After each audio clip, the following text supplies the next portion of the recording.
اللہ رب العالمین کا ہم پر بہت بڑا احسان ہے، جس اللہ رب العالمین نے ہم سب کو مسلمانوں میں سے پیدا کیا، اس کے بعد بے شمار درود و سلام ہو کائنات کے امام محمد رسول اللہ صلی اللہ علیہ وسلم پر، جس نے یہ دین اسلام ہم لوگوں تک پہنچایا، جس دین اسلام کو آج ہم سیکھ رہے ہیں۔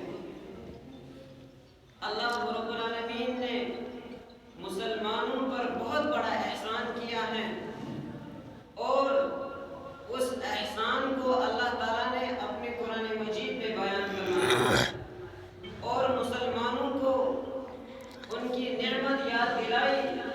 وَاعْتَصِمُوا بِحَبْلِ اللَّهِ جَمِيعًا وَلَا تَفَرَّقُوا وَاذْكُرُوا نِعْمَةَ اللَّهِ عَلَيْكُمْ إِذْ كُنْتُمْ أَعْدَاءً فَأَلَّفَ بَيْنَ قُلُوبِكُمْ فَأَصْبَحْتُمْ بِنِعْمَتِهِ إِخْوَانًا وَكُنْتُمْ عَلَى شَفَا حُفْرَةٍ مِّنَ النَّارِ فَأَنقَذَكُم مِّنْهَا۔ کہ اللہ کی رسی کو مضبوطی سے پکڑ لو اور اللہ کی اس نعمت کو یاد کرو جب تم لوگ ایک دوسرے کے ساتھ دشمنی کرتے تھے، جب تم ایک دوسرے کے ساتھ نفرت کیا کرتے تھے، تو اللہ رب العالمین کے فضل سے تم آپس میں بھائی بھائی بن گئے۔ اور اللہ کی اس نعمت کو یاد کرو جب تم لوگ جہنم کے گڑھے تک پہنچ چکے تھے، تو اللہ تعالیٰ نے تمہیں وہاں سے نکال کر اسلام کی طرف رہنمائی کی۔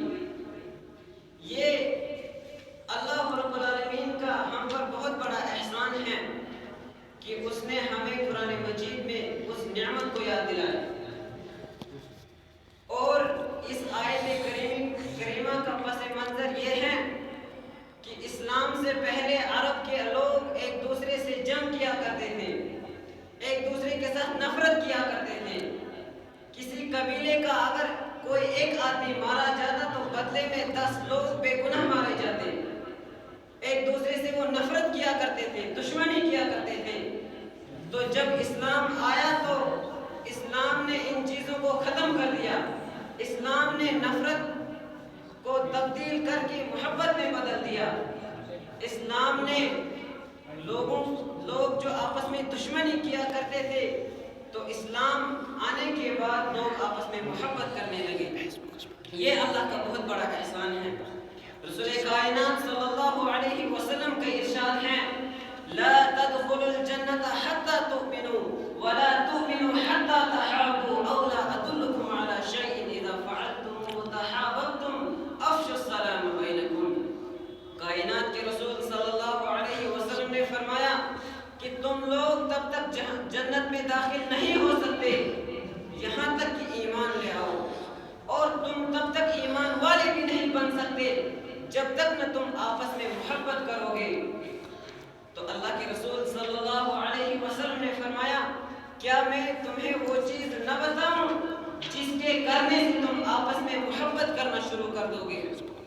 تو اللہ کے رسول صلی اللہ علیہ وسلم نے فرمایا، افشوا السلام بینکم، کہ تم سلام کو پھیلا دو، تم ہر مسلمان کو سلام کرو، اس سے تمہارے دلوں میں محبت پیدا ہوگی اور تم لوگ ایمان والے بن سکتے ہو، اور پھر اللہ تعالیٰ تمہیں جنت نصیب کرے گا۔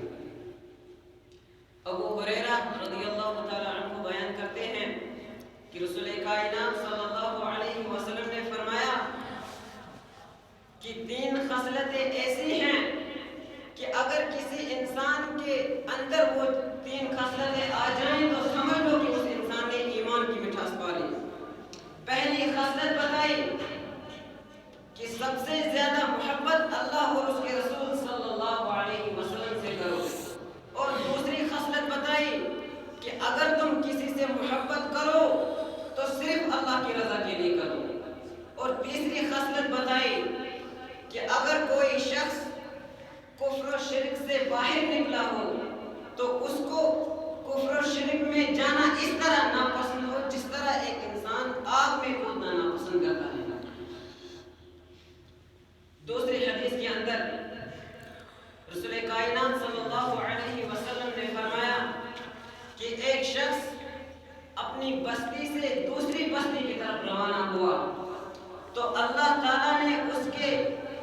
راستے میں ایک فرشتہ مقرر کیا تو اس فرشتے نے اس سے سوال پوچھا کہ اے اللہ کے بندے کہاں جانے کا ارادہ ہے؟ تو اس شخص نے جواب دیا کہ میں دوسری بستی کی طرف جا رہا ہوں، وہاں میرا ایک بھائی رہتا ہے، میں اس سے ملنے جا رہا ہوں۔ تو فرشتے نے پھر سوال کیا، کہا اے اللہ کے بندے کیا وہ تمہارا احسان مند ہے؟ کیا اس نے تم پر کوئی احسان کیا ہے؟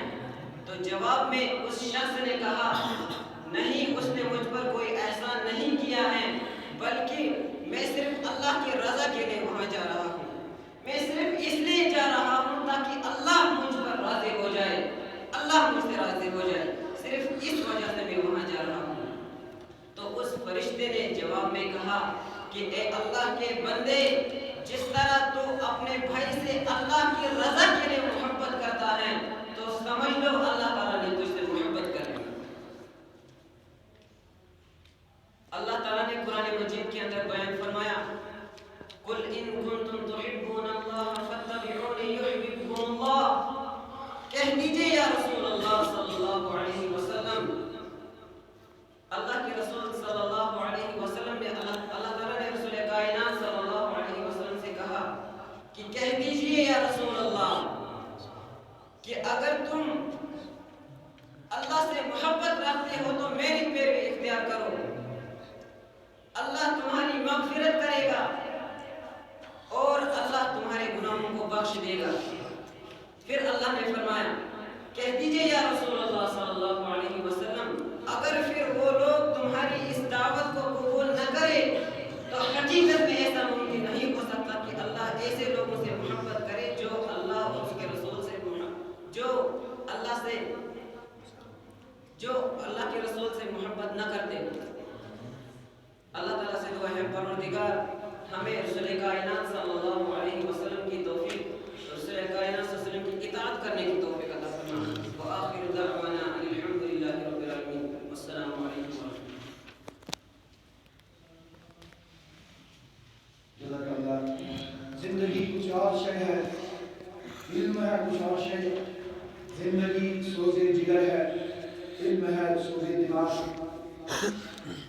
ریاض احمد درجہ ثانیہ سے اسلامی بھائی چارے پہ گفتگو کر رہے تھے۔ میں آپ سے ایک مرتبہ پھر سے ادا کروں گا کہ وقت کی قلت ہے، مختصر سے وقت میں اپنا موضوع کرنے کی کوشش کریں۔ قائدین جمعیت جماعت تشریف فرما ہو رہے ہیں، انشاءاللہ ہم قریب ہی وہ والد ادارہ سے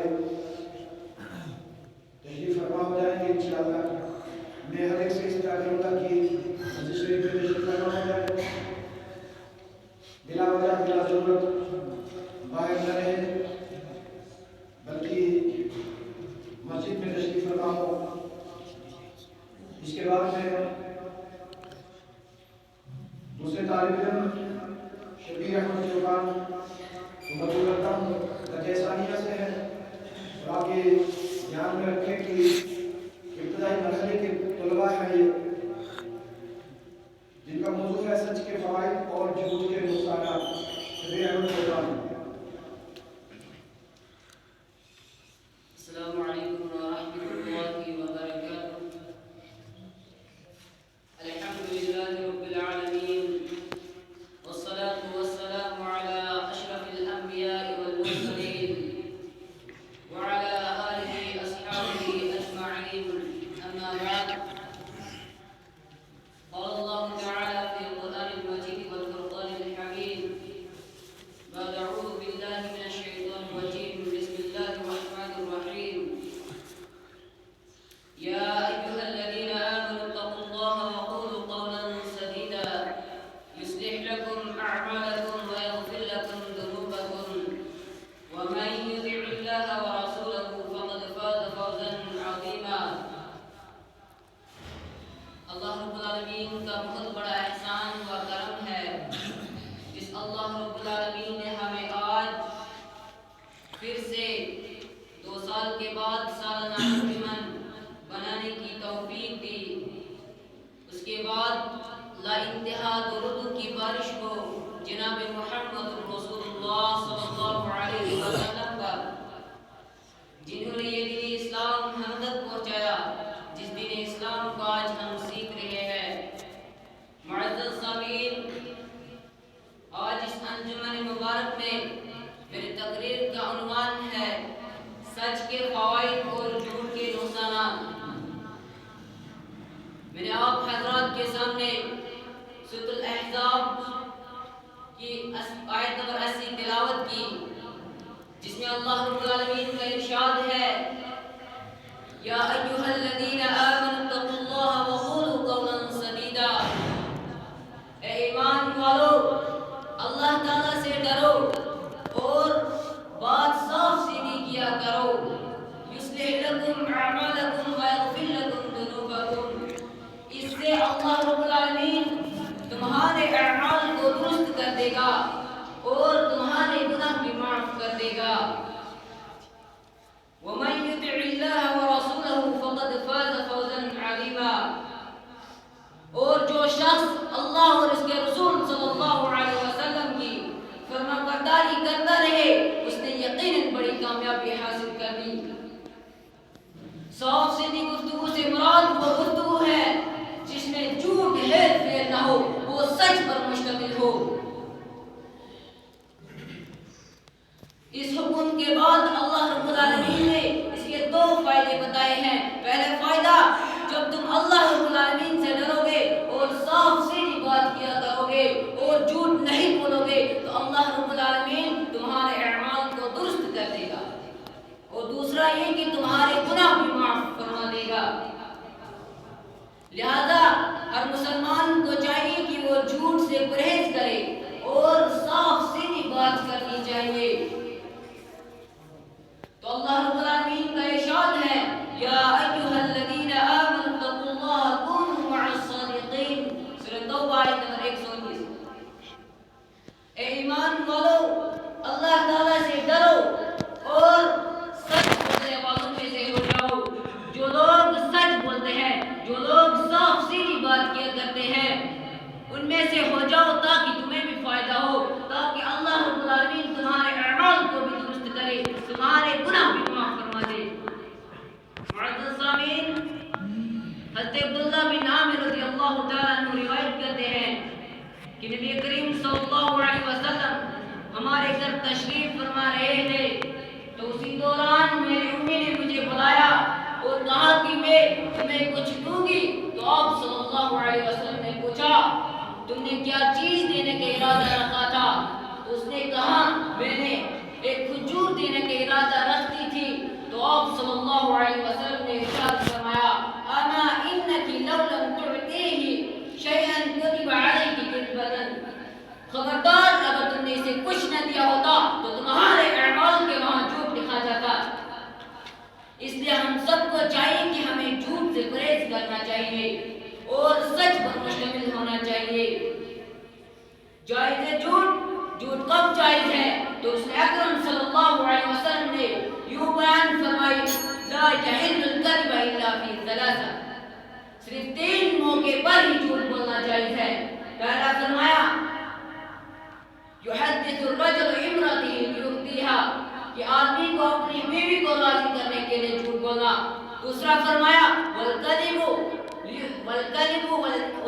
لیصلح بین الناس، کہ لوگوں کو مابین صلاح کرانے کے لیے جھوٹ بولنا۔ والکذب فی الحرب، تیسرا فرمایا کہ جنگ میں جھوٹ بولنا۔ ہم اللہ رب العالمین سے یہی دعا کرتے ہیں کہ اللہ ہمیں جھوٹ سے بچائے اور سچ بولنے کی توفیق دے۔